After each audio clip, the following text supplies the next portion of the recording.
사람의 생각에는 차이가 있습니다. 어떤 물건을 하나 놓고도 그것을 보고서 느끼는 감정이 다 다르고 또 생각하는 것이 다 다릅니다.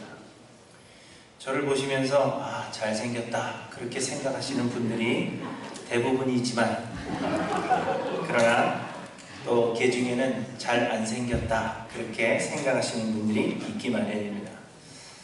그러나 그렇게 생각하시는 분들을 틀렸다 할 수 없는 것은 이 잘생김에 대한 기준이 또 그 생각이 다 다르기 때문입니다. 자기의 기준을 가지고 그 생김새를 조목조목 따져보는 그런 사람들이 있는가 하면, 어떤 사람은 그냥 키가 크면 무조건 잘생겼다 그렇게 생각하기도 하고, 또 젊으면, 나보다 젊으면 다 이쁘고 다 잘생겼다 그렇게 생각하시는 분들이 있습니다. 그런데 정결함, 곧 깨끗함에 대한 생각도 마찬가지입니다. 어느 집을 방문했을 때 같은 집을 방문했는데도 불구하고 어떤 사람들은 집을 참 잘 치우고 사시네요 이렇게 말씀하시는 분이 있는가 하면, 정말로 안 치우고 사는구나 속으로 그렇게 생각하는 사람들이 있습니다. 같은 집을 보았는데도 다 그렇게 차이가 다릅니다. 왜냐하면 깨끗함을 느끼는 그 정도의 차이가 있기 때문입니다. 그런데 하나님께서 우리에게 원하시는 것이 있다면 우리가 하나님 보시기에 정결하게 되는 것입니다. 에베소서 1장에 보시면 하나님께서 우리를 구원하신 이유에 대해서 말씀하시는데 이렇게 말씀하십니다. 찬송하리로다 하나님 곧 우리 주 예수 그리스도의 아버지께서 그리스도 안에서 하늘에 속한 모든 신령한 복을 우리에게 주시되 곧 창세전에 그리스도 안에서 우리를 택하사 우리로 사랑 안에서 그 앞에 거룩하고 흠이 없게 하시려 그 기쁘신 뜻대로 우리를 예정하사 예수 그리스도로 말미암아 자기의 아들들이 되게 하셨으니 이렇게 말씀하십니다. 우리를 거룩하고 흠이 없게 하시려고 우리를 예수 그리스도를 닮은 아들 되게 하셨다 하는 것입니다. 고린도후서 11장 2절에서는 바울 사도의 사역이 무엇인지를 말씀하시는데 또 이렇게 말씀하십니다. 내가 하나님의 열심으로 너희를 위하여 열심을 내노니 내가 너희를 정결한 처녀로 한 남편인 그리스도께 드리려고 중매함이로다 이렇게 말씀하십니다. 우리를 정결하게 하시는 것이 하나님께서 우리를 구원하신 목적이요 바울 사도와 같은 사도들이 수고하는 이유라 그렇게 말씀하고 있는 것입니다. 우리는 모두 죄 가운데 태어나서 죄에 물들어 정결치 못한 자들이었습니다. 이 죄는 우리의 잘못된 행위를 말하는 것이 아니라, 우리가 뭘 잘못해서 죄인이라 말하는 것이 아니라, 하나님과 교제하도록 창조되어진 우리가 하나님을 떠나서 교제가 단절된 우리의 그 상태를 말하는 것입니다. 그렇기 때문에 우리의 노력으로는 결코 씻을 수 없는 것입니다. 우리의 행위가 죄라면 그 행위를 안 하려고 노력하면 되는 것이지만, 우리의 상태가 죄이기 때문에 하나님과의 교제가 단절된 우리의 그 상태를 죄라 말하는 것이기 때문에 우리의 노력으로는 결코 씻을 수 없는 것입니다. 곧 죄의 삭은 사망이라 하신 하나님의 말씀대로 우리는 모두 영원한 형벌을 받을 수밖에 없는 것입니다. 그러나 죄 없으신 하나님이신 예수님께서 우리의 죄를 대신하시기 위해 인간이 되셨습니다. 십자가에서 죽으심으로 말미암아 우리의 모든 죄를 용서해 주신 것입니다. 우리는 여전히 죄인이지만 예수 그리스도의 십자가의 은혜를 믿음으로 말미암아 십자가에서 보이신 하나님의 그 의로움을 우리 위에 덧입게 되었고, 하나님은 그 하나님의 의, 십자가의 그 은혜를 보시고 우리를 의롭다 인정하시는 것입니다. 우리의 죄가 다 없어졌다 하는 것이 아니라, 우리가 깨끗하게 되었다 하는 것이 아니라, 우리는 여전히 죄인이지만 그러나 하나님께서 우리를 의인으로 인정해 주셨다는 것입니다. 왜 이러한 놀라운 은혜를 베풀어 주셨습니까? 우리를 거룩하고 흠이 없게 하시려고, 우리를 정결하게 하셔서 예수 그리스도의 정결한 신부로 준비시키시고, 그래서 하나님과의 교제를 회복하게 하시며 하나님의 영광을 찬양하는 자들로 만드시기 위해서 우리를 택하사 그 크신 은혜를 베풀어 주셨다는 것입니다. 죄악 가운데 있는 우리들을, 죄로 인하여 부정하게 된 우리들을 깨끗하게 하셔서, 정결하게 하셔서 하나님과의 교제를 회복하고 하나님을 찬양하게 하시기 위해서 하나님은 예수 그리스도를 우리에게 주시는 그 놀라운 은혜를 베풀어 주신 것입니다. 그리고 하나님은 우리에게 성령을 주셨습니다. 우리가 우리를 죄에서 구원하실 유일한 그리스도로 믿을 수 있는 것은 하나님께서 우리 안에 성령을 주셨다 하는 증거가 되는 것입니다. 그런데 이 성령은 우리 안에 여전히 남아있는 죄를 대적합니다. 갈라디아서 5장에 보시면 육체의 소욕은 성령을 거스르고 성령은 육체를 거스르나니 이 둘이 서로 대적함으로 너희가 원하는 것을 하지 못하게 하려 함이니라. 이렇게 말씀하십니다. 성령이 우리 안에서 죄를 대적하여서 죄를 짓고자 하는 우리의 소원을 누르시고 우리가 원하는 것을 하지 못하게 하신다는 겁니다. 우리의 힘으로는 스스로 정결해 줄 수 없지만 하나님의 성령이 우리를 도와주시는 것입니다. 그러므로 여러분, 이제 하나님의 은혜로 말미암아 구원함을 얻은 우리들은 어떻게 우리에게 주어진 삶을 살아야 하겠습니까?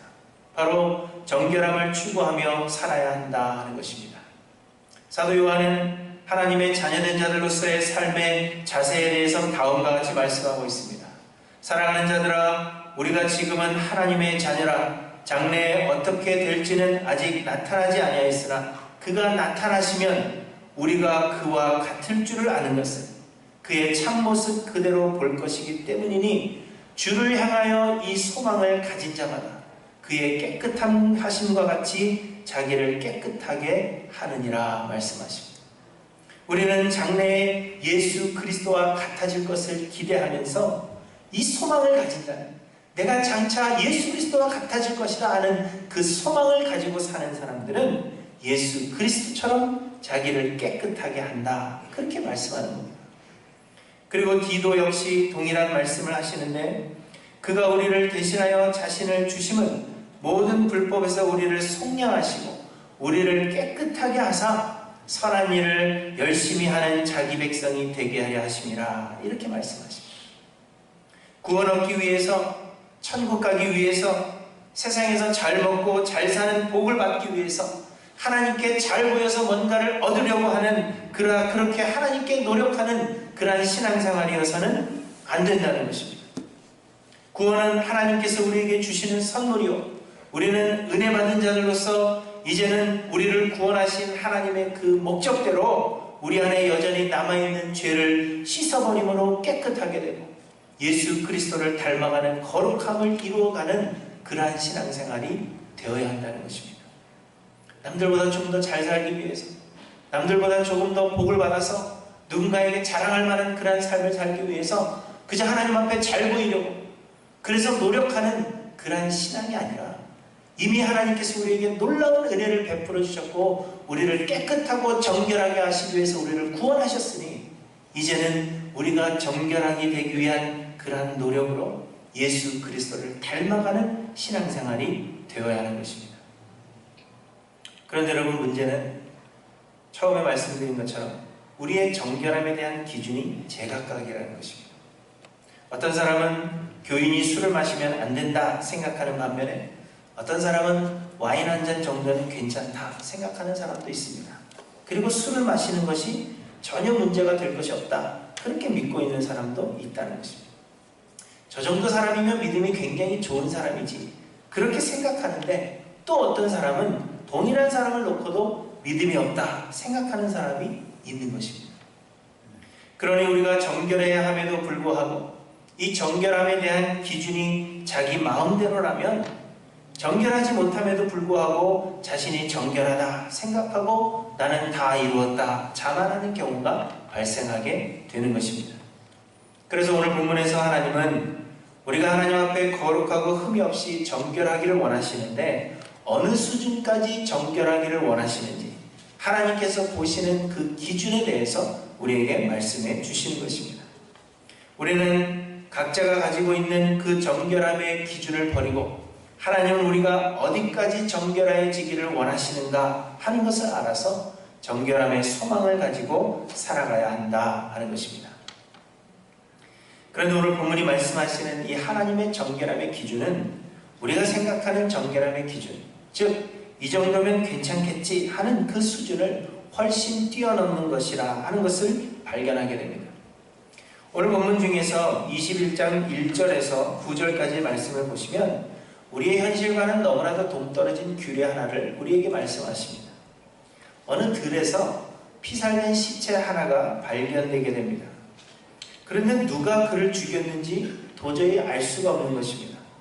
목격자도 없고 어떤 증거도 찾을 수가 없고, 그래서 누가 이 일을 저질렀는지 도저히 알 수 없는 그러한 사건이 발생하게 되면 성읍의 장로들이 그 성읍에서 아직 부리지 아니하고 멍에를 매지도 아니한 암송아지를 취하라, 그렇게 말씀하십니다. 곧 깨끗한 암송아지, 아무것도 아직 해보지 않은 그러한 암송아지를 취하는 것입니다.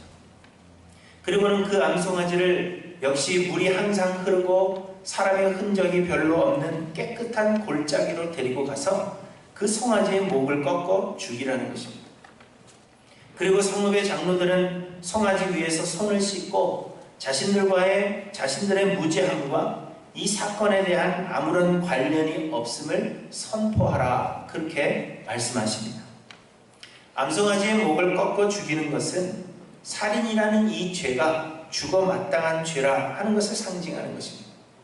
장로들이 그 위에 손을 씻는 것은 자신들은 이 일에 대하여 무죄하다 하는 것을 상징적으로 보여주는 것입니다. 곧 자신들의 행한 죄도 아니며 누가 행한 것인지도 알지 못하지만 누군가는 이 죄를 대신하여 죄값을 치르도록 하여서 이 죄에 대하여 마을 전체가 자유함을 얻으라는 것입니다. 우리의 생각으로는 자신이 저지른 죄가 아니라면 신경 쓰지 않아도 상관이 없는 것입니다. 누가 살인을 저질렀는지 조사해보아도 알 수가 없다면 죽은 사람이나 그 가족들에게는 안타깝고 미안한 일이 되겠지만 그러나 어쩔 수 없는 것입니다.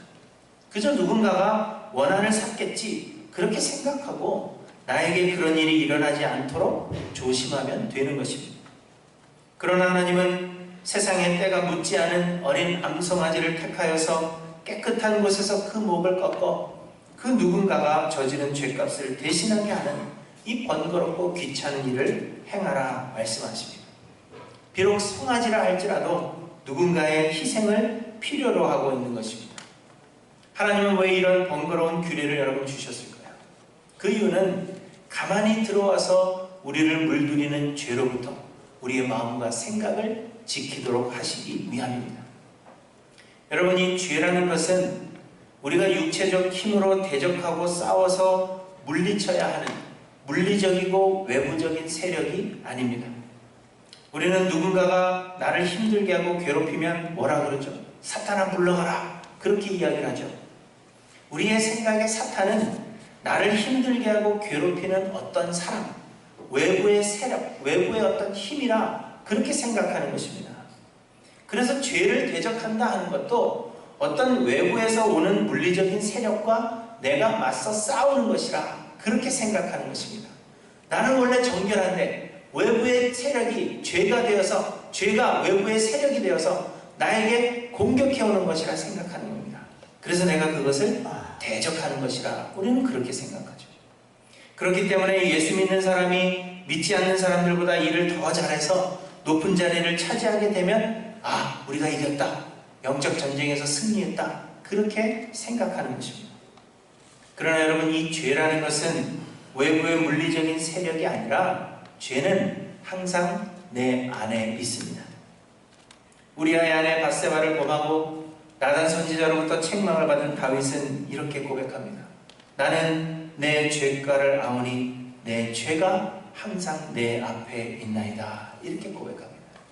내 앞이라 표현하였지만 사실은 그 죄가 나와 항상 함께하고 있다, 그것을 고백하는 것입니다. 내가 죄악 중에서 출생하였으며 어머니가 죄 중에서 나를 잉태하였나이다, 이렇게도 고백합니다. 죄는 멀리 있는 것이 아니라 항상 우리 안에 있다는 것입니다.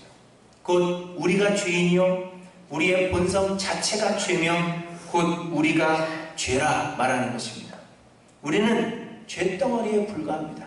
여러분, 내 존재 자체가, 여러분의 존재 자체가 죄라는 것입니다. 그런데 우리가 죄인임을 알지 못하던 자들이 하나님께서 우리에게 율법을 주심으로 인하여 우리가 죄인임을 깨닫게 되는 것입니다. 하나님의 말씀대로 살지 못하는 우리의 모습을 보면서 우리가 죄뿐임을 비로소 깨닫고 그래서 예수 그리스도의 은혜를 구하게 되는 것입니다. 그래서 우리는 죄를 회개하고 선하게 됨으로 구원을 얻는 것이 아니라 하나님의 은혜로만 구원함을 얻게 되는 것입니다. 우리 자체가 죄이기 때문에 선한 행위 조금 했다고 해서 그래서 우리가 구원을 얻을 수 있는 것이 아닙니다. 하나님의 은혜로만 구원을 얻습니다. 그리고 이제는 우리에게 선물로 주신 하나님의 성령이 우리 안에 역사하여서 우리의 죄를 제어하고 성령의 인도하심을 따라 살도록 우리를 주장하시는 것입니다. 그러나 우리는 여전히 죄인이요 죄는 여전히 우리 안에 살아있어서 하나님 나라 가는 그날까지 이 죄와 끊임없이 싸워야 하는 존재들이기 때문에 그래서 우리의 기분을 상하게 하는 일에 불쑥불쑥 옛사람의 성품이 나타나기도 하며 달콤한 죄의 유혹에 우리는 쉽게 넘어가 버리기도 하는 것입니다. 예수님 믿었는데 구원 얻었는데 왜 아직도 내가 죄 가운데서 고민하고 고생하고 있는가? 그 이유는 여전히 우리가 죄덩어리에 불과하기 때문입니다. 성령께 우리의 삶을 다 내어 맡기지 못하고 성령께서 우리를 온전히 주장하지 못하면 불쑥불쑥 우리의 죄의 그 성품이 계속해서 일어날 수밖에 없는 그러한 죄인들이라 하는 것입니다. 그렇기 때문에 우리는 여전히 우리가 죄인임을 인식하고 겸손한 마음으로 우리의 마음과 생각을 죄의 유혹으로부터 지켜나가야 하는 것입니다. 이것이 우리가 치열하게 예수님 다시 오시는 그날까지 싸워나가야 하는 영적 전쟁이라는 것입니다. 누구를 상대로 싸우는 것이 아니라 내 안에 있는 나의 본성 자체와 우리는 치열한 전투를 해야 하는 것입니다. 그러므로 우리는 우리 안에 성령으로 인하여 제어되어 있는 죄가 유혹을 받고 기회를 틈타서 우리를 범죄하게 하지 않도록 항상 경계하며 우리의 마음과 생각을 지켜야 하는 것입니다.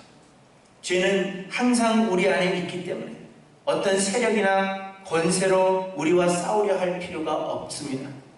우리의 본성이 죄이기 때문에 우리는 아주 작은 충격에도 그리고 아주 작은 유혹에도 우리가 정신을 차리고 경계하지 않으면 금세 범죄하게 된다는 것입니다. 누군가가 사람을 죽이는 죄를 범하였는데 내 일이 아니라고 해서 또 내가 범한 일이 아니라고 해서 이 일을 그냥 모른 채 지나간다면 죄에 대한 우리의 감각이 흐려지게 된다는 것입니다. 누군가는 사람을 죽이는 죄를 범하였는데 하나의 공동체 안에서 일어난 그 일에 대해서 그 죄에 대하여서 우리가 애통함이 없다면 그리고 내가 저지르지 않았다 할지라도 우리 안에서 일어난 그 일에 대하여 하나님 앞에 회개하는 일이 일어나지 않는다면 우리의 감각이 흐려질 뿐만 아니라 죄를 범한 그 사람은 그 후에도 더한 죄를 범할 수 있는 용기를 주는 것입니다. 여러분, 요즘 진보주의 교회에서는 동성애에 대해서 옹호적인 입장을 취합니다. 그런데 그 사람들을 만나보면 동성애에 대해서 옹호적인 입장을 취하는 사람들을 만나보면 사실 동성애 자체는 죄라 그렇게 인정하는 사람들이 여전히 많습니다. 그런데 그들의 이야기를 들어보면 동성애 자체는 죄이지만 그 사람들이 사회에서 가져야 하는 권리는 보장해 주어야 한다는 것입니다. 그리고 그 권리를 보장해 주려다 보니까 우리의 마음으로는 죄라 그렇게 생각해도 입 밖으로 내지 말자는 겁니다. 그리고 그들의 삶에 대해서는 우리가 상관하지 말자는 것입니다. 그냥 내버려 두자는 것이죠. 그런데 여러분, 문제는 내 일이 아니라고 해서 우리가 조금씩 이해해주고 덮어주다 보면 사회 전체가 죄에 대한 경각심이 사라져가는 것입니다. 죄에 대한 경계가 무너지고 죄에 대한 감각이 흐려져서 더 많은 악을 낳는 결과를 가져오게 되는 것입니다. 우리는 모두 죄인들이기 때문에 우리 안에 죄가 항상 있기 때문에 작은 충격에도 작은 유혹에도 우리는 넘어가게 되는데 우리 안에 가만히 들어온 그 죄에 대해서 나와 상관없는 일이라고 해서 우리가 그것을 덮어주다 보면 우리 안에 있는 그 죄의 성품이 나타나게 된다는 것입니다. 그래서 우리는 내 일이 아니더라도 애통해야 하며 내 마음과 생각을 지키며 죄에 대한 경각심을 잃지 않고자 힘써야 한다는 것입니다. 우리는 본성상 죄인이요 여전히 죄가 우리 가운데 살아있다는 것을 우리는 한순간도 잊지 말아야 한다는 것입니다. 그래서 하나님은 누가 저질렀는지 알지 못하는 범죄에도 누군가로 그 죄값을 치르게 하는 이 규례를 통하여서 죄에 대한 경각심을 잃지 않고 정결함을 추구하기를 원하시는 것입니다. 그리고 하나님은 우리가 이렇게까지 정결하기를 원하시는 것입니다. 실제로 죄를 범하는 행위가 나타나지 않았더라도 죄의 유혹에 조금이라도 노출되지 않을까, 어떻게 보면 마치 결벽증을 가지고 있는 그러한 사람들처럼 우리의 마음과 생각을 지키기까지 우리는 정결해야 한다, 그렇게 말씀하고 있는 것입니다. 그래서 하나님은 그 악은 그 모양이라도 버리라 우리에게 말씀하고 있는 것입니다. 그런데 여러분, 한번 생각해 보시기 바랍니다. 여러분은 이렇게까지 정결하기를 소망하십니까? 내가 저지르지 않은 일들, 그러나 내가 몸담고 있는 공동체 안에서 일어난 죄에 대하여 나만 아니면 됐다 하는 그런 생각을 가지고 있지, 우리는 애통하고 괴로워하며 우리의 마음과 생각을 지키기 위해 힘쓰지 않는 것입니다.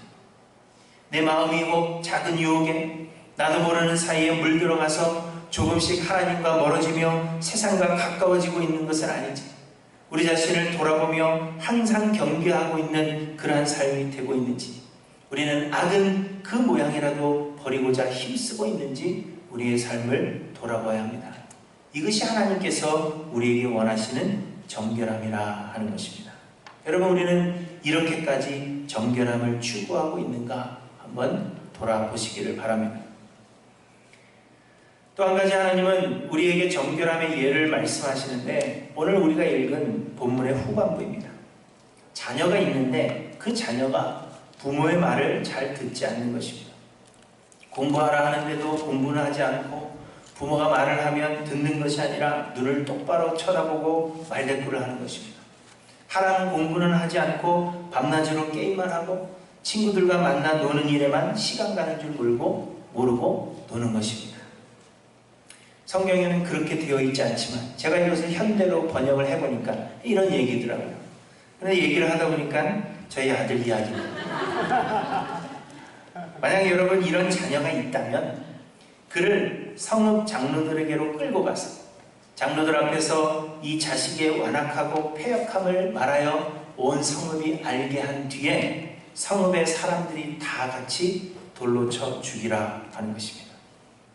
아마 저를 비롯해서 가끔은 당장 이 법을 시행하고 싶은 그러한 충동을 느끼시는 분들이 우리 가운데 분명히 있을 것입니다. 아닌 것처럼 그러고 계시지만 자녀들을 보면서 항상 그런 마음 들죠. 저걸 그냥 죽여 말아, 뭐 이런 생각이 들죠. 그러면 하나님께서 이 법을 주셨구나, 뭐 이런 생각을 우리는 가지게 됩니다. 그렇지만 여러분, 우리의 마음은 가끔 그렇다 할지라도 실제로 이 법을 시행하실 수 있다 생각하십니까? 아무리 자식이 완악하고 패역하여서 부모의 말을 듣지 않고 말대꾸를 하며 방탕하여서 술에 취해 있다 하더라도, 혹은 이보다 더하여서 살인을 저지르는 그러한 큰 죄를 범하였다고 한들 여러분의 손으로 여러분의 자녀를 법정에 세우고 그를 돌로 쳐 죽이도록 내어줄 수 있겠느냐 하는 것입니다. 하나님은 이스라엘 백성들에게 이 규례를 주시고 시행하라 하셨지만, 과연 정말로 자신의 아들을 성읍 장로들에게 끌고 가서 그 아들의 잘못을 다 일러 고하고 돌로 쳐 죽이도록 내놓은 사례가 과연 몇 번이나 될까, 그렇게 생각하십니까? 저는 아마도 제대로 정신이 박힌 부모라면 한 사람도 없을 것이다, 그렇게 생각이 됩니다. 특별히 여러분 요즘 젊은 부모들이라면 더욱이 없을 것이 분명합니다. 사람들은 모두 자기 자식이 세상에서 최고라고 생각하기 마련입니다. 어떤 잘못이 있다 하더라도 내 자식이 문제가 아니라 나쁜 친구들을 만났기 때문이라 우리는 그렇게 생각하죠. 내 자식에게는 평생 아무런 문제가 없습니다. 원래 착하게 태어났고요, 원래 선한 일을 위해서 태어났죠. 누구나 내 자식은 다 그렇습니다. 그런데 살다 보니까 나쁜 애들에게 영향을 받게 된 거죠. 그래서 우리 애는 잘못이 없습니다. 누군가에게 영향을 받은 것뿐입니다. 그런데 이거는 어느 부모나 다 마찬가지입니다. 아이들이 잘못한 일이 있어서 여러분 그 아이를 한번 꾸짖어 보십시오. 그러면 일의 잘잘못을 떠나서 바로 부모의 거친 항의를 여러분 듣게 되실 것입니다. 그리고 설사 내 자녀가 처벌을 받을 만한 큰 죄를 저질렀다고 해도 가능하다면 자녀 대신 그 부모가 처벌을 받으려고 하는 것이 일반적인 부모들의 생각입니다. 제가 얼마 전에 드라마 한 편을 봤는데 거기에도 살인사건이 일어났습니다. 그런데 아버지가 경찰에 자수를 했어요. 내가 죽였다. 자수를 합니다. 나중에 알고 보니까 사실은 그 아들이 살인을 저지른 것입니다. 그러나 그 아들의 앞날에 빨간 줄을 남길 수가 없어서 아들의 장례를 위해서 아버지가 대신 자수를 하는 것입니다. 그런데 이런 이야기에 우리가 공감하는 것은 자녀를 위해 부모가 희생하는 것이 대부분이기 때문입니다. 그것이 일반적이기 때문입니다. 그러니 하나님께서 이 규례를 주셨다 하더라도 과연 얼마나 많은 실제적 사례가 있었겠는가 생각해보면 그 가능성은 지극히 적다 할 것입니다. 그럼에도 불구하고 하나님께서 이런 규례를 주시는 것은 우리의 아들을 내어 죽일 생각을 할 정도로 죄를 미워하기를 원하신다는 것입니다. 죄라면 자신의 아들이라고 할지라도 돌로 쳐 죽일 생각을 할 정도로 그토록 죄를 미워해야 하며 그토록 정결함을 사모해야 한다 하는 것을 하나님께서 우리에게 말씀해 주시는 것입니다. 하나님께서 우리에게 요구하시는 정결함이라는 것은 그저 어느 정도 깨끗한 것을 의미하는 것이 아니라 죄에 대하여서는 그 아들이라고 할지라도 내어 죽어서 쳐 죽일 정도로 그렇게 죄를 미워하고 그렇게 정결해지기를 우리는 원해야 한다는 것입니다. 하나님의 기준의 정결함이라는 것은 그러한 것이라는 것입니다. 그런데 여러분은 자녀를 심판에 내어줄 수 있을 정도로 죄를 미워하며 이토록 정결함을 소망하십니까? 사실 우리는 그렇지 못합니다. 말씀드린 대로 내 자녀의 죄에 대해서는 덮어주고 넘어가기를 원하는 것이 우리들의 모습입니다. 그리고 더욱이 우리들 자신의 죄에 대하여서는 우리가 더욱더 너그럽다 하는 것을 부인할 수는 없는 것입니다. 우리를 유혹하는 죄의 유혹에 너무도 쉽게 넘어지고 육신의 평안함을 추구하며 스스로의 삶의 주인이 되어서 자기의 소견에 옳은 대로 행하고자 하는 이 죄의 성품을 제어할 만한 힘이 우리들에게는 없는 것입니다. 죄의 유혹에 쉽게 넘어질 수밖에 없는 죄인임을 우리가 인식하여서 악은 그 모양이라도 버리며 모든 악에 대하여 애통하는 마음으로 마음과 생각을 지키고자 하는 의도가 우리에게는 없다는 것입니다. 하나님이 원하시는 그 정결함의 수준은 그렇게까지 내 마음과 생각을 지키기까지 혹은 내 아들이라고 할지라도 돌로 쳐 죽일 수 있을 정도로까지 그렇게 정결하기를 하나님은 원하시지만 우리는 그 정결함의 수준까지 다다르고자 하는 소망도 열정도 사실 우리에게는 없다 하는 것을 오늘 본문이 우리에게 보여주신 것입니다. 그래서 오늘 본문은 우리에게 자만하지 말 것을 요구하고 계시는 것입니다. 우리는 우리를 과대평가하고 이 정도면 됐지, 나 정도면 깨끗하지, 나만큼만 믿으라 하지 그렇게 우리 자신을 생각하지만 결코 그렇게 생각하지 말라는 것입니다. 우리는 주님이 다시 오시는 그날까지 하나님이 원하시는 정결함의 수준에 다다를 수 없는 자들임을 인정하고 그래서 겸손히 낮아져서 더욱더 정결해지기를 위해서 힘을 다하라 그렇게 말씀하시는 것입니다. 우리의 힘으로는 할 수 없다는 것을 고백하고 주님의 성령께 모든 것을 내어 맡기는 그러한 삶을 살아라. 그래서 성령의 인도하심을 구하라 말씀하고 계시는 것입니다. 사랑하는 성도 여러분, 과연 우리는 얼마나 정결함을 소망하며 얼마나 우리 가운데서 불쑥불쑥 끊임없이 솟아오르는 옛사람의 성품을 미워하여서 우리는 애통하고 있는지, 그리고 우리는 얼마나 예수 그리스도를 닮고자 몸부림치는 그러한 신앙생활을 하고 있는지 돌아보아야 한다는 것입니다. 하나님께서 우리에게 원하시는 정결함의 수준은 그렇게 높은 데 있는데 그 밑바닥도 따라가지 못하는 우리들이 나 정도면 괜찮겠지 생각하고 교만하고 자만한 모습으로 서 있는 것은 아닌가 우리를 돌아보라 말씀하시는 것입니다. 예수 믿어서 세상에서 복받고 남들보다 더 잘 사는 것에 만족하지 마시라는 것입니다. 그저 다른 사람들보다 내가 조금 선해지는 것으로 만족하지도 말라는 것입니다.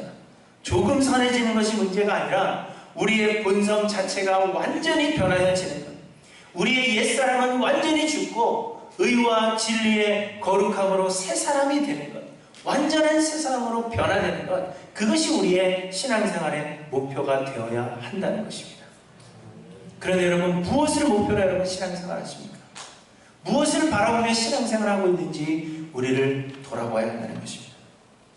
예수님은 죄가 없으시지만 누가 저질렀는지조차 알 수 없는 죄의 희생제물이 되시기 위해서 친히 골짜기로 끌려가는 암송아지가 되어주셨습니다.